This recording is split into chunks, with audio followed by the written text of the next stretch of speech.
नमस्कार, India at 9 में आपका बहुत स्वागत है। मेरा नाम है अंकित त्यागी। इस वक्त आप एनडीटीवी इंडिया के साथ हैं। 15 मार्च को चुनाव आयुक्त नियुक्त करने के लिए एक अहम बैठक बुलाई गई है। प्रधानमंत्री नरेंद्र मोदी की अध्यक्षता में यह बैठक शाम 6 बजे होगी। प्रधानमंत्री नरेंद्र मोदी ने कानून मंत्री अर्जुन राम मेघवाल को चयन समिति की बैठक में शामिल होने के लिए मनोनीत किया है। दरअसल कल लोकसभा चुनाव से ठीक पहले चुनाव आयुक्त अरुण गोयल ने इस्तीफा दे दिया था। इसको लेकर काफी जो है बातें चल रही हैं। विपक्ष केंद्र सरकार के ऊपर हमले कर रहा है। अरुण गोयल मुख्य चुनाव आयुक्त बनने की कतार में थे, क्योंकि मौजूदा मुख्य चुनाव आयुक्त राजीव कुमार फरवरी 2025 में रिटायर होने वाले हैं। अरुण गोयल ने 21 नवंबर 2022 को पद संभाला था। जब इनको पद पे लाया गया था तब भी इस पर काफी कंट्रोवर्सी हुई थी। इसके ऊपर काफी सवाल उठे थे। सुप्रीम कोर्ट तक मामला गया था। इन्होंने 20 नवंबर को इस्तीफा दिया और 21 तारीख को ही इनको क्योंकि आईएएस अधिकारी थे तो इनको चुनाव आयुक्त के तौर पर पदभार इन्होंने संभाल लिया था। उनका कार्यकाल 2027 तक होना था। 3 सदस्यों वाली चुनाव आयोग में अब मुख्य चुनाव आयुक्त राजीव कुमार ही रह गए। आपको साथ ये भी बता दें कि ये जो मीटिंग होने वाली है, ये पहली बार मीटिंग होने वाली है जिसने 5 सुप्रीम कोर्ट जजेस की कॉन्स्टिट्यूशनल बेंच के दिए गए फैसले, चुनाव आयुक्तों की नियुक्ति को लेकर दिए गए फैसले जो किया गया था सुप्रीम कोर्ट ने, जिसमें कहा था कि निष्पक्षता बनाए रखने के लिए प्रधानमंत्री, नेता विपक्ष और सुप्रीम कोर्ट के जो मुख्य न्यायाधीश हैं उनकी एक कमेटी बनेगी जो चुनाव आयुक्त को चुनेगी। उसको पलटते हुए सरकार ने अपने पास मेजॉरिटी रखते हुए एक बिल लेकर आए थे जिसमें प्रधानमंत्री और प्रधानमंत्री द्वारा मनोनीत एक सदस्य और साथ ही लीडर ऑफ ऑपोजिशन उस कमेटी के सदस्य होने थे। तो ये जो कमेटी बनी है जिसमें प्रधानमंत्री, उनके द्वारा मनोनीत जो सदस्य हैं वो लॉ मिनिस्टर अर्जुन मेघवाल और साथ ही साथ लीडर ऑफ ऑपोजिशन जो हैं वो अब तय करेंगे कि कौन जो अगले 2 चुनाव आयुक्त हैं वो होने वाले हैं। इस पर आज जानकारी दे रहे हैं हमारे सहयोगी अखिलेश शर्मा। 15 तारीख की शाम को प्रधानमंत्री निवास पर यह बैठक बुलाई गई है। ये काफी महत्वपूर्ण बैठक मानी जा रही है क्योंकि इसमें जो 2 रिक्त पद हैं चुनाव आयुक्तों के, उन्हें भरने के बारे में निर्णय हो सकता है। इसमें प्रधानमंत्री नरेंद्र मोदी हिस्सा लेंगे, साथ ही लोकसभा में विपक्ष के नेता अधीर रंजन चौधरी इसमें हिस्सा लेंगे और साथ ही एक केंद्रीय मंत्री के तौर पर कानून मंत्री अर्जुन राम मेघवाल का नाम इसमें बढ़ाया गया है, वो इसमें हिस्सा लेंगे। इससे पहले अर्जुन राम मेघवाल की अध्यक्षता में एक स्क्रीनिंग कमेटी जिसमें कि गृह सचिव के साथ साथ डीओपीटी के सचिव भी होंगे, वो स्क्रीनिंग करेगी। उसके बाद 2 जो रिक्त पद हैं उनके लिए 5-5 नामों का 2 पैनल जो है वो तैयार किया जाएगा और ये दोनों ही पैनल इस समिति के सामने रखे जाएंगे जो कि प्रधानमंत्री की अध्यक्षता में 15 तारीख की शाम को होगी। ये एक बहुत महत्वपूर्ण घटनाक्रम इस लिहाज से है क्योंकि जो एक चुनाव आयुक्त थे अरुण गोयल, उन्होंने अपने पद से इस्तीफा दे दिया। ये पता नहीं चला है कि क्या कारण था जिसके चलते उन्होंने त्याग पत्र दिया, लेकिन व्यक्तिगत कारण इसके लिए बताए जा रहे हैं। इनका खुलासा भी नहीं किया गया है और इससे पहले जो एक चुनाव आयुक्त थे पांडे जी, उनका कार्यकाल समाप्त हो चुका था। तो लिहाजा इस वक्त चुनाव आयोग में केवल मुख्य चुनाव आयुक्त राजीव कुमार ही हैं और बाकी जो 2 पद हैं वो रिक्त हैं। और ये तब हो रहा है जब कुछ ही समय में या किसी भी क्षण आप कहें कि लोकसभा चुनाव का ऐलान चुनाव आयोग को करना है। जो कार्यक्रम बनाया गया उसके मुताबिक 12 तारीख को जम्मू कश्मीर का दौरा चुनाव आयोग को करना था, जिसके में वहां पर चुनाव की तैयारियों को लेकर के जायजा लेना था और उसके बाद माना जा रहा था कि चुनाव आयोग जो है आम चुनाव की तारीखों का ऐलान कर सकता है। लेकिन अब चूंकि ये नया घटनाक्रम हुआ है, लिहाजा अब जरूरी हो गया है कि जो 2 खाली पद हैं उन्हें भरा जाए। हालांकि मुख्य चुनाव आयुक्त भी अपनी ओर से चुनाव की तारीखों का ऐलान कर सकते हैं, इसमें कहीं कोई संवैधानिक अड़चन उनके सामने नहीं है। लेकिन विपक्ष ने जिस तरह से विरोध जताया है और कहा है कि गोयल के इस्तीफे को लेकर के प्रश्न उठाए, उसके बाद सरकार भी चाहती है कि इस विवाद का समापन हो और इसलिए अधीर रंजन चौधरी को निमंत्रण भेज दिया गया। उनसे कहा गया कि वो 15 तारीख की बैठक में हिस्सा ले। तो ये इस लिहाज से काफी महत्वपूर्ण घटनाक्रम माना जा रहा है। और साथ ही आपको ये भी बता दें कि जो नया कानून अभी संसद में बना है चुनाव आयुक्तों की नियुक्ति का, उसके तहत ये जो 2 नई नियुक्तियां हैं ये होने जा रही हैं और इसको सुप्रीम कोर्ट में चुनौती भी दी गई थी, लेकिन सुप्रीम कोर्ट ने फिलहाल इस पर कोई स्टे नहीं लगाया। इसलिए सरकार अगर चुनाव आयुक्तों की नियुक्ति करना चाहती है तो इसमें उनको कोई अड़चन किसी भी तरह की नहीं है। चलिए बात करते हैं पश्चिम बंगाल की, जहां पर ममता बनर्जी सरकार ने इंडिया गठबंधन और कांग्रेस पार्टी को 42 वोल्ट का झटका दिया है। वो कैसे? लोकसभा चुनाव में ममता बनर्जी ने एकला चलो का फैसला करते हुए अब 42 वेस्ट पश्चिम बंगाल की सीटों पर अपने उम्मीदवारों की घोषणा कर दी। बहरमपुर से अधीर रंजन चौधरी के खिलाफ क्रिकेटर यूसुफ पठान को टिकट दिया गया है।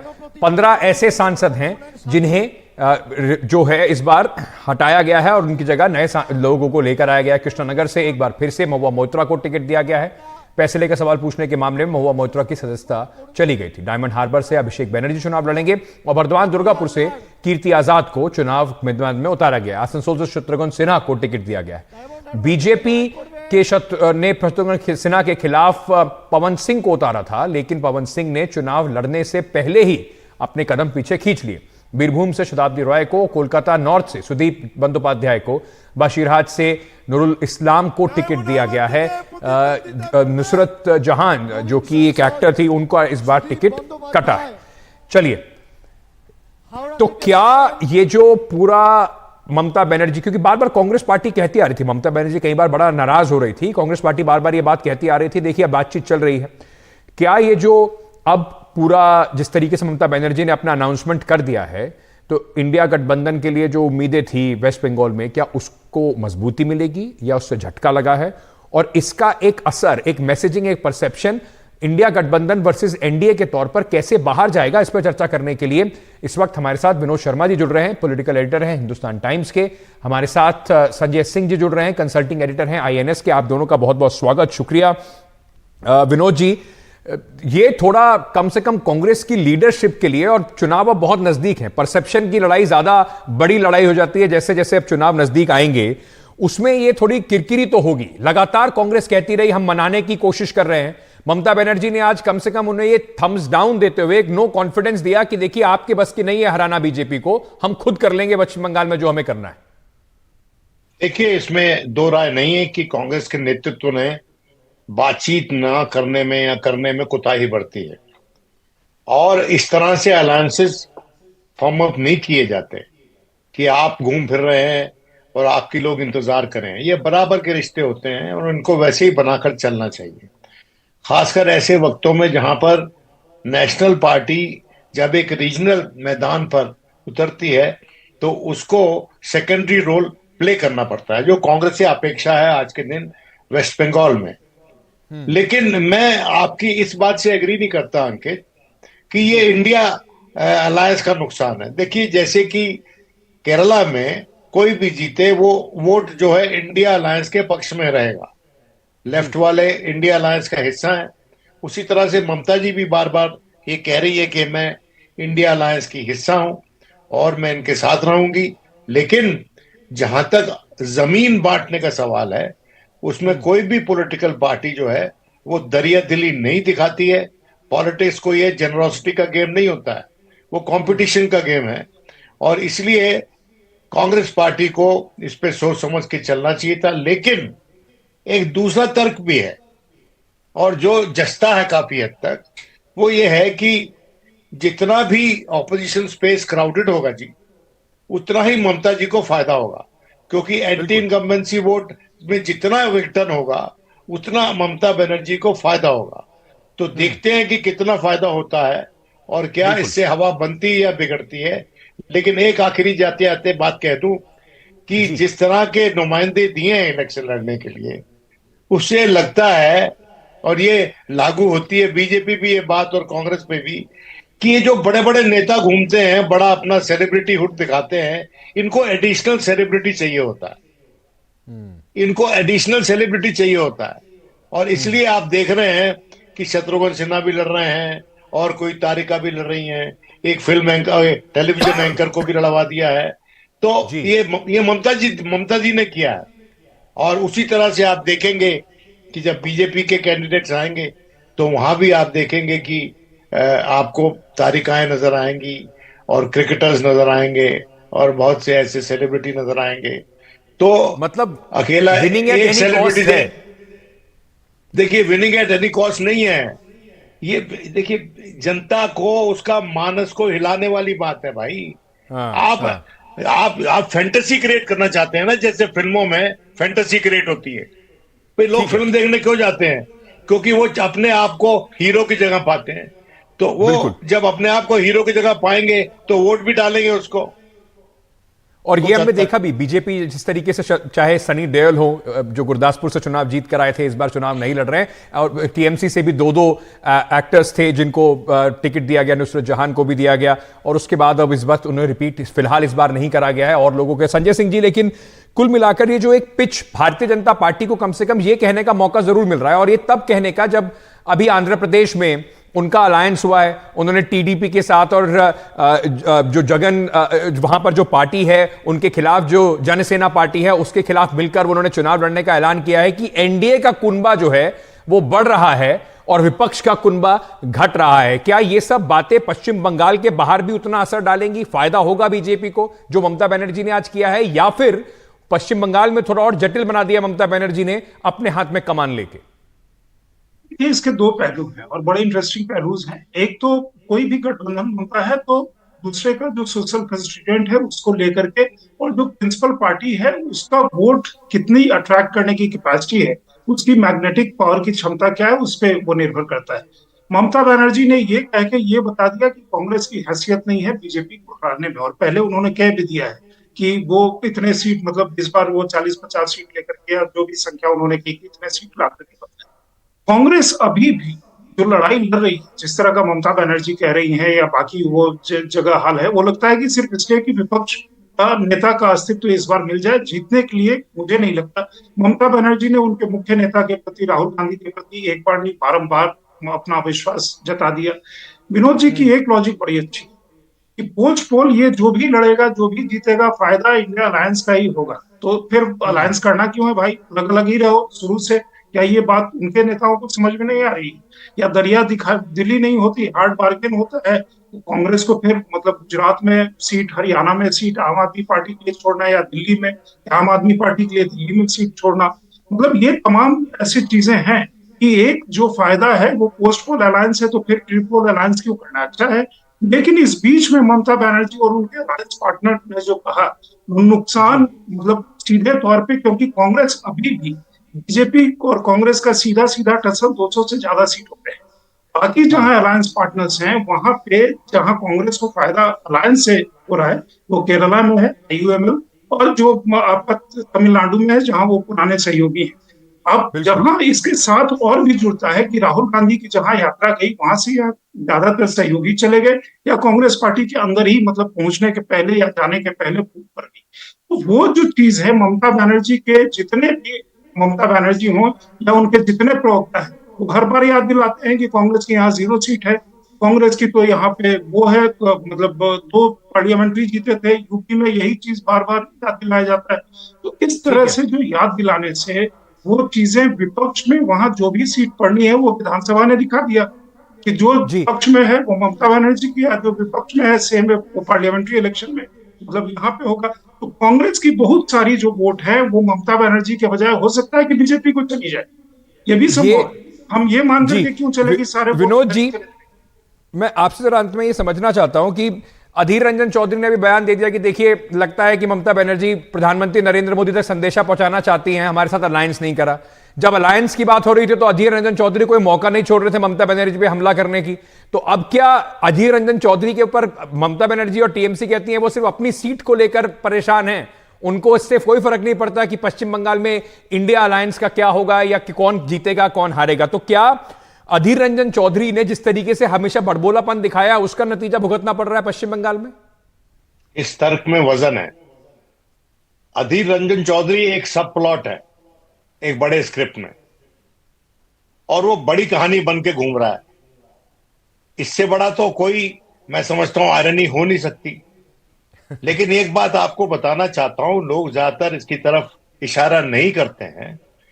जिस तरह से आज के दिन Bharatiya Janata party ambulance chasers की तरह पीछे लगी हुई है छोटी पार्टीज के, कि जहां का नेतृत्व जो है वो वरिष्ठ हो गया है, उसकी उम्र ज्यादा हो गई है, ये सब उन पार्टीज के पीछे लगे हुए हैं। भले ही बीजेडी हो, भले ही जनता दल यूनाइटेड हो, जनता दल सेकुलर हो, ये मंडल की पार्टीज हैं जिनको कमंडल हजम करना चाहता है। अब भी कमंडल जो है, there is a deficit of self confidence कमंडल में। ये बात समझिए आप। और जी आप कह सकते हैं कि आज के दिन वो स्थिति में है कि वो जो करें, जो कहते हैं वो कर गुजरते हैं, लेकिन ये भी साथ साथ सच है कि जो छोटी पार्टीज हैं उनमें बाल्कनाइजेशन भी बीजेपी कर रही है। आप समझ, शिवसेना में, नेशनलिस्ट कांग्रेस पार्टी में। तो भैया जी आप तो इलेक्शन जीत चुके हैं, ये सब जुगाड़ क्यों कर रहे हो?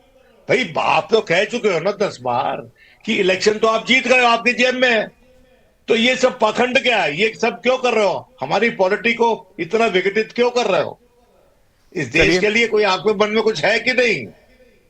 चलिए, मेरे पास क्योंकि समय कम है, पर एक बात कर संजय जी समय कम है सर, 20 सेकंड सर। अच्छा, अपनी बात खत्म कर लीजिए जी। बस विनोद जी का कहना यह है कि अगर अच्छे विद्यार्थी आप हैं और आप कंप्यूटर जानते कर जाएंगे तो आज के हफ्तों में पढ़ाई लिखाई छोड़ उस समय पढ़ने की जरूरत नहीं है, विद्यार्थी, क्योंकि आप कंप्यूटर कर रहे हैं। अच्छे विद्यार्थी ये की तरह मतलब वो चिन्ह है कि लास्ट में ये आरोप मैंने बीजेपी पे कभी नहीं लगाया। अच्छा ठीक है, क्योंकि ये तो एक पोजीशनिंग है 2024 से पहले, चाहे वो 400 की बात हो, 370 की बात हो, हराने की ना हो। अब वो जनता को तय करना है कि क्या चुनाव से पहले ही किसी में आप किस तरीके का कॉन्फिडेंस लोगों में दे रहे हैं कि आपको चुनाव से पहले ही ये बात आप तय कर रहे हैं कि रिजल्ट तो बिल्कुल तय है। अब ये जनता के ऊपर छोड़ देते हैं, लेकिन अभी भी जो अलायंसेज हैं उसमें अभी भी बहुत सारे उतार चढ़ाव आने हैं। और ये सिर्फ आज हम इंडिया गठबंधन की बात कर रहे हैं, एनडीए में भी अभी राह आसान नहीं है। महाराष्ट्र बाकी है, बिहार बाकी है, बहुत जगह हर पार्टी के, हर अलायंस के गठजोड़ जो है, जुगुना भाग जो है, वो अभी जारी है। इस पर चर्चा जारी रहेगी। आप दोनों का बहुत बहुत शुक्रिया। आगे बढ़ते हैं और छोटा सा एक ब्रेक ले लेते हैं और ब्रेक के बाद वापस आ रहे हैं। खबरों का सिलसिला यहां पर जारी है।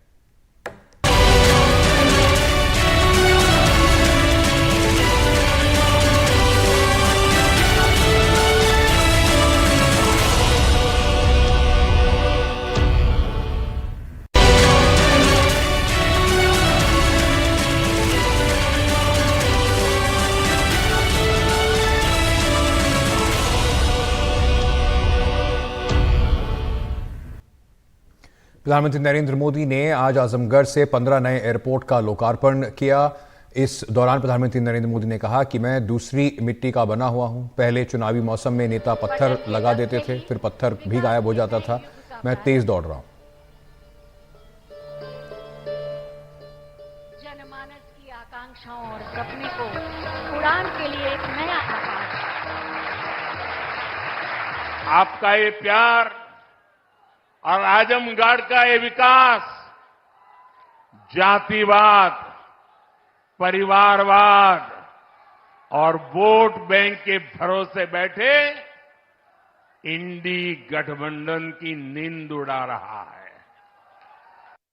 पूर्वांचल ने दशकों तक जातिवाद और तुष्टीकरण की राजनीति देखी है और पिछले 10 वर्षों में ये क्षेत्र विकास की राजनीति भी देख रहा है और 7 साल से योगी जी के नेतृत्व में उसे और गति मिली है। यहां के लोगों ने माफिया राज और कट्टरपंथ के खतरों को भी देखा है और अब यहां की जनता कानून का राज भी देख रही है।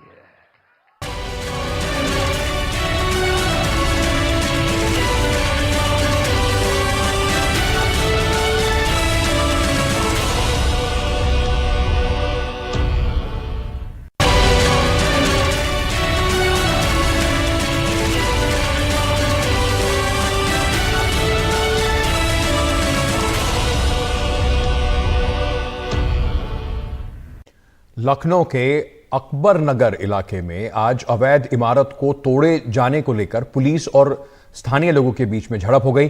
अकबर नगर में एक इमारत गिराने की कार्रवाई चल रही थी, तभी अफवाह फैली कि कोई नीचे उसमें दब गया है। लोग आक्रोशित हो गए थे और पुलिस और एलडीए के जो अधिकारी वहां पर थे, वहां पर ऐसा पुलिस का आरोप है कि पथराव शुरू हो गया। इसके चलते इलाके में तनाव फैल गया। हालांकि पुलिस ने कहा कि इमारत खाली थी और कार्रवाई के दौरान कोई भी घायल नहीं हुआ है। हालात को देखते हुए पुलिस अधिकारियों ने इस इलाके में फ्लैग मार्च भी निकाला। पुलिस के मुताबिक हालात अभी नियंत्रण में हैं। अकबर नगर में कई दिनों से अवैध निर्माण गिराने की कार्रवाई चल रही है, जिसे आज हुए बवाल के बाद रोक दिया गया।